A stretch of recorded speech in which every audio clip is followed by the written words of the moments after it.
even if they're not aware of their thoughts. Do a body scan. If you're tense, okay, you don't have tension without our thoughts. Like, our body's not just going to tense up. So if your body's tense somewhere, all right, let's write a rut. So I just want you to write whatever comes to you. Thoughts, feelings, anything, everything goes. And then what you can start to do is analyze the emotions. And if you can tell if the emotions are in the past, they're an emotion because you're thinking on the past, or you're thinking in the future. You underline the thoughts and you start to identify, okay, let's start to break apart kind of the thinking process of this. And then if they're about to go perform, like, it's one thing if they're not. And I go, okay, this is all real. We're going to own it. I'm not telling you to leave it on when you step on the field. We got to get away from that. You step out of the locker room, you step over the white line, leave everything. You can't leave your skin color and your sexuality and your socioeconomic status and your breakup with a significant other, like that. You can't just leave that, but you can decide, where am I going to put my energy? Thank you for tuning in. Thank you for listening. I'm your host and coach, Tyler Johnson. This is the Elev8 podcast.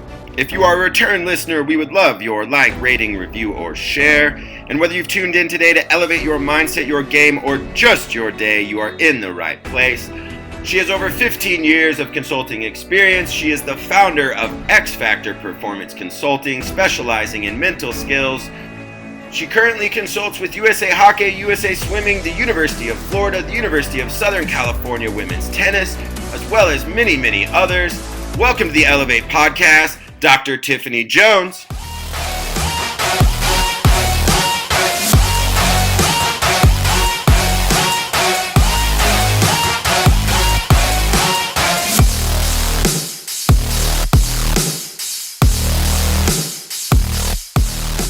How are you today? Doing great. How are you? I am well. Excited to have you on the podcast. I've seen your work. I've seen some of your talks online, and excited to have you here to share some wisdom with us. But first, what kind of led you into your career path as a mental performance coach and working with athletes and coaches as you do? I get that question all the time. And I knew sophomore year in high school that this is what I wanted to do. And primarily because I knew I wasn't going to be good enough to be any sort of pro or national team athlete. But I grew up loving sports, watched the 80s Celtics with my dad all the time. We'd have breakfast at Wimbledon. He had golf on all the time, though I didn't really love golf at the time, nor respect it, and always said it wasn't a sport. Sorry, golfers. I totally get it now.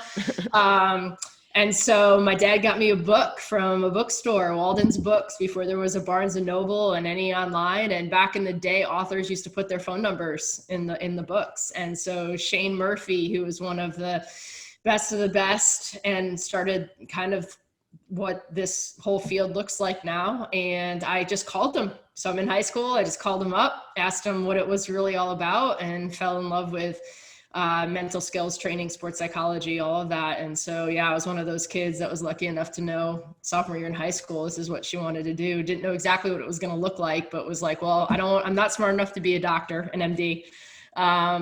Don't want to be an athletic trainer, love it, but not my thing. And so this was kind of what I fell into. Very cool. I always love you find a phone number, you want to learn something, chase it down, go find it. I always love that attitude about, informal education per se. That's right. About that determination. You've had a great career working with high level athletes and college teams all across the country. What's one of the most gratifying parts of being a performance coach and getting to do what you do? I think a lot of people would assume that it's the pros or the college or the national teams. And honestly, it's working with youth athletes or working with the parents and the coaches. Because if you can get them at that age and teach them the skills, because all I see is myself as a teacher. So if I can help teach the skills and then see them grasp it and be able to apply it so early on, where they don't have the bad habits or as many struggles because they don't have the skills by the time they get to be college or pros, that's probably the most gratifying, honestly, is working with those youth athletes, parents, coaches, administrators, and helping and teaching the skills that we all need when we're like 10 years old that we don't get. And then seeing them do the work. Like, it's great that they are sometimes sponges and just do the work, and they get so excited when they work on something and it works, right? And it's just seeing their faces and knowing that they're going to be able to apply those skills out of sport as well. And I'm jealous. I wish I had had those skills at their age. So that's the most gratifying for sure. I'm jealous of those kids as well, because I struggled as a young athlete, part of my purpose and things I do as well. Your company, the XFactor, can you tell us a little bit about it, and what is the XFactor? Can you define that for us?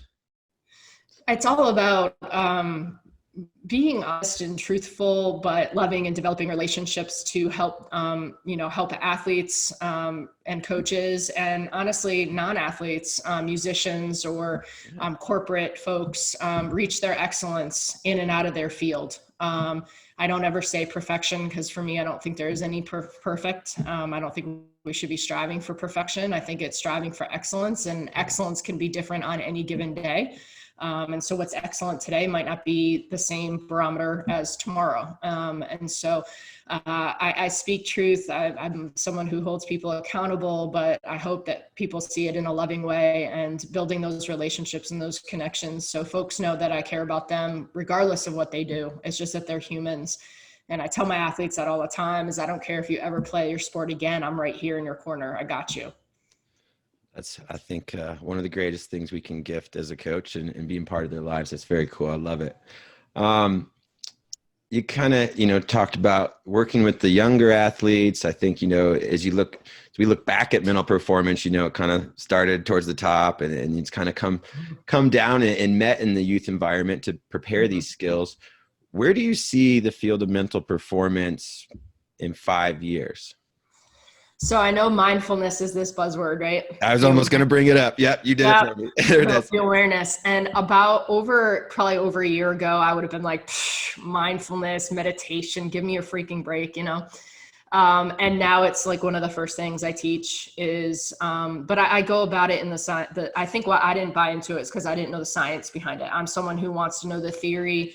I want to know that it's grounded in science, that we're not just a pie in the sky grabbing things and trying things. And so I'm taking the Chopra coaching certification course right now. Cool. And it's a whole year long course. And I'm doing all the things that I would want my athletes and coaches to do. And yeah, I don't know why we're not teaching this at 10 years old.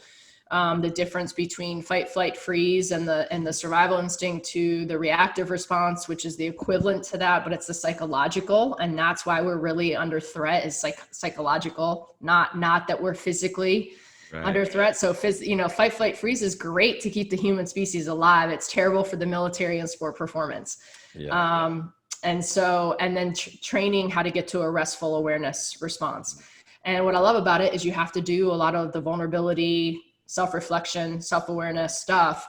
But to get to the restful awareness state, the best practice is the meditation. And so breaking down kind of the myths of meditation, providing the science behind it, getting people to become observers of their thoughts, and then using the breath. Because if you're focused on your breath, you can't be focused on the past or in the future. And also another quick thing is something that I've been using that helps is identifying, is it a problem or is it your problem with the problem? So if it's a problem, there's actionable steps. So like you sprain your ankle. Okay, let's elevate it, ice it, get you to a doctor, get x-rays. There's very systematic, it's a problem or a situation. Your problem with the problem is like, oh God, I'm not going to get recruited. What if I can never play again? Like, what are my teammates thinking? And you start going down this rabbit hole of psychological thoughts, which creates that emotion. And not emotion's not bad, but then it creates that tension, stress, all that other kind of stuff. And we create this whole other narrative for ourselves. And so now we have a problem with the problem. And now we create more problems because of that. And so it's also getting more aware of like, okay, is it really a problem? And a lot of times, like when I do this myself, 75% of the time, it's not a problem. I'm about to make 100 problems. It's like the texting, right? Yeah. You text someone, you don't get the response back. You're uncomfortable. There's no problem. You're not under physical threat. You're fine. Nothing's happening. But our minds start to go, oh my God, they don't love me. They don't like me. I'm not important enough. What if they're mad at me? They're mad at me. Oh my gosh. And then you send 30 texts. What's wrong? Did I upset you? Where are you? What's wrong? Are you alive? And now you maybe created a problem because you've just annoyed the other person with 30 texts because you're stalking them. So it's learning how to stay in your seat and just be uncomfortable. and not do and make decisions out of a reactive state and get to that restful awareness response. And so imagine that in sports. So we're not reacting, we're coming from a place of consciousness and making wise decisions. Yeah. Someone recently had kind of, in a different way, said, do you have a problem or a choice? Yeah. And the choice might be hard, but is it a real problem, or do you have choices that you're not wanting to make a choice from? Mm-hmm. I like the other thing I heard you say there, I wanted to kind of pull back a little bit, is the narrative. I think especially when you work with younger athletes, grabbing a hold, being able to realize you can grab a hold of the narrative going on, and kind of take control of the pen sometimes. How do you maybe explain maybe that process to athletes, or getting them to maybe talk to themselves and listen to themselves less?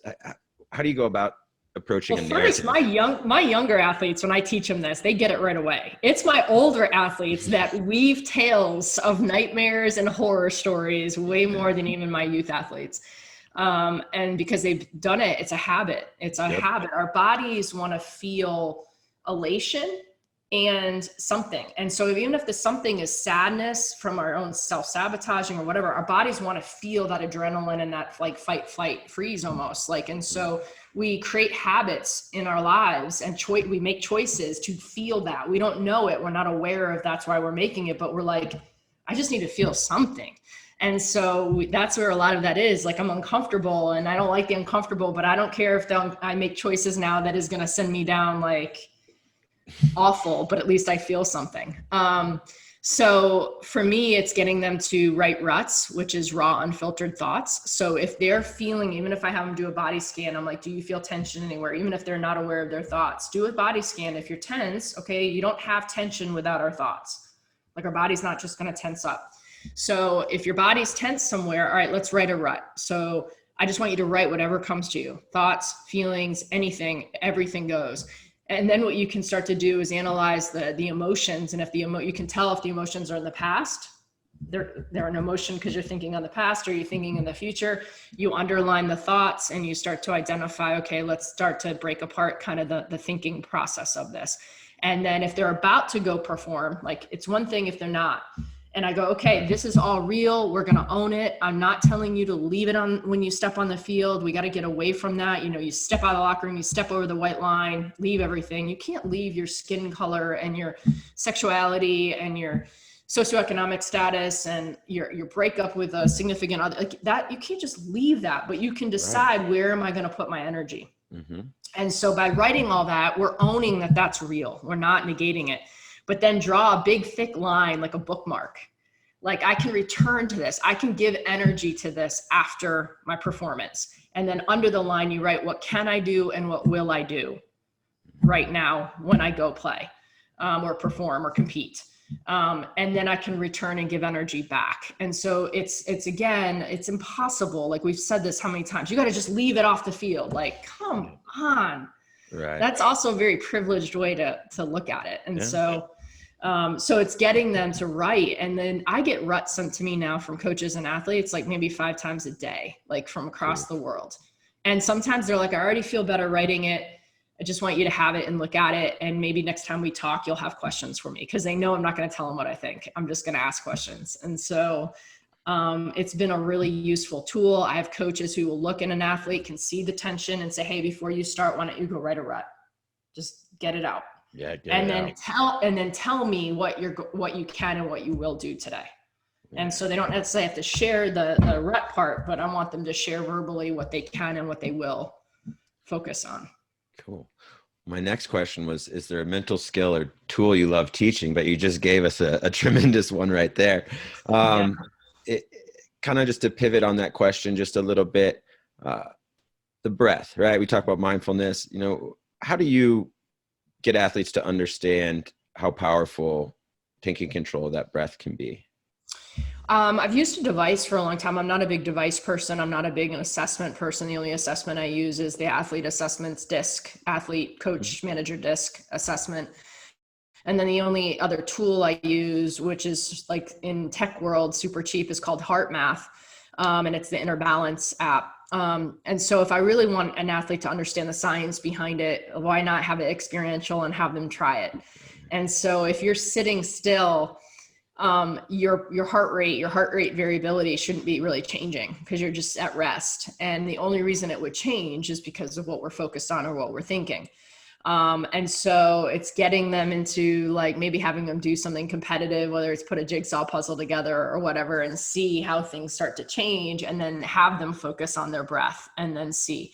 So some of it is just that educational piece. And then it's getting them to find what breath works for them. A lot of times now I don't tell athletes in competition to take a breath. I tell them to exhale or to take their breath, to find their breath. And so I'm not someone who's like, this is the way you need to breathe.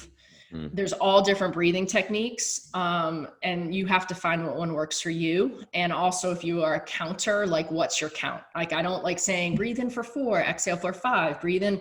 No, like that person could start hyperventilating. That doesn't feel comfortable to them. Sure. So, and I always say the meditation is a great way to start exploring that breath. No doubt. And so that's kind of how I layer it in. I show them the science behind it. I give them some experiential, tutelage, and then it's going right into, okay, now that you have that understanding and you believe me, right? Yeah. Some of that is believing it. And then it's like, okay, now let's explore and train and practice different breaths. But you have to practice it out of sport, then you do it in sport, then you do it in sport under pressure, and then we take it to competition or game. Love it. One of my pet peeves, if I hear out of coaches, especially sometimes when you're youth and older coaches, is when you hear the coach say the kids come over, or maybe it's a timeout or something, and you can see the feel or sense the frustration, and they just say, take a breath. I'm like, make sure, if you're going to say that as a coach, make sure they know what to do. And it's not coming across as, hey, you need to calm down. Right. Well, also I'm breathing coach or I'd be dead. Like that's the other piece. That's why I think it's really funny too. I'm like, they're looking at you like I'm clearly breathing or I'd be dead coach. So, and then they've never trained it or talked about it. It's just in the moment, take a breath. And for me, I'm like, take an exhale. And when I say that, they're like, what do you mean? And what that means is for me, they're in their red zone. They're in the fight, flight, freeze. Exhales are non-existent or they become really short. Yeah. And so it's getting them to understand that, and that all the CO2 is building up in your body, and now you're building up the lactic acid, all that kind of stuff. So it's teaching them all that kind of stuff. And I'm a big teach. Some athletes may not want to know, but I'm going to still teach it. And some athletes really want to know the why behind it. And so I think we have to do a better job as coaches and professionals to teach the why, and not go, the kids don't care, they're not going to get it. No, if you're a good teacher, they're going to get it. So teach. No doubt. I love it. One of the things I've heard you talk about, and I know there's a great video, I think they call Leadership Lessons from the Dancing Man. Mm-hmm. But one of the things that I love that in talks that I've observed of yours, you bring it up, is the dynamic of being a leader and then how important following is, and being those first followers. Can you kind of explain that to listeners about how important not just being leading, but how you are leading sometimes through following? Sure. So we can't all lead, or who's following. And so it's like I always say, when you go into a company, you don't want to run into the CEO and be like, I want to be a leader, because the CEO is like, no, I'm the leader. Can you follow me? And so one of the greatest forms of leadership is being a first follower and saying, hey, I totally have Tyler's back. Like, I agree with Tyler. And so being a follower, you can follow the wrong people or the right people. And it's more important on being able to identify, who should I be following? Why am I following them? And how do I support them? And if you are a true leader, you want to empower others to lead. So you become their follower. Like you're empowering them to take ownership and to have a voice. And then you're becoming their first follower. And so it's not a fixed state. Like I can be leading verbally or whatever 1 minute, and the next minute I could be following. And those are the best leaders, right? The servant leadership kind of model. And it's getting everyone to understand you're a leader, whether you want to be or not. You're either leading or you're following, and both are forms of leadership.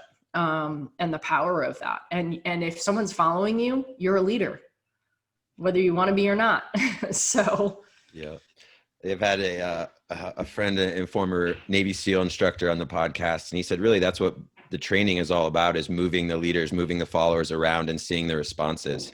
You know, it doesn't have to do with the tough guys. It's who can adapt to the role, and back and forth, lead, follow, lead, follow. So it's very, we gotta train that though, right? Yeah. We train. I'm all about more first follower training now. Forget about this whole leadership thing. Leadership is, there's so many books now on it and podcasts and all this other stuff. I'm like, where's the first, because most of us are going to be following. Yeah. Most of the time. Yep. So maybe we should be doing a better job of teaching the followers how to follow. I think there's a lot of times when I find myself, I talk to athletes about leadership, I start with, are you following this minimal standards? Like, are you modeling and following what's supposed to be done that others can, easily emulate and follow as well? So, love that point. If you could go and hop in a time machine and go visit 16-year-old self, what's the one piece of advice that you've gained in all your experiences that you'd want to share with yourself? I just wish the just being present and like being able to understand all the stories that we create in our heads, and that we usually center ourselves in those stories, and to love and be kind more. Because if you do that, then everything kind of just rolls around you, and that your energy matters and the energy you put off matters. And at the end of the day, it's how you treat other people. And I think I've been a pretty good, decent human, but I'm also was human, like not realizing that my reactions and my behaviors were centered out of the ego and protection mode and survival mode, like fitting my, suiting my needs, and being like, all right, you need to understand that it's not that big of a deal. You're like one little speck in the entire universe, and we center ourselves because that's what we do as humans, and that the ego kind of can take over. And so I just wish I had had those tools and understanding that back at 16. So it's less of what would I want to tell myself. I would tell myself is do some meditation. How about that? Work on meditation. Good. Nice. I love it. Last thing we always like to ask, never had the same answer twice yet. How do you define success? That's a loaded question. Yeah. I mean, I think, for me, it's individualized, but for me, like, I guess success is just loving people and being kind to people and, giving, are you making folks around you the energy that you give off? Like, you can't make people feel better, but are you creating a space, where they can live their best life and they can reach their excellence in that space that you're creating for them? So for me, that would be success, is am I creating a space over and over and over again for any person who walks in the room to reach their excellence, whether that's in sport or in life.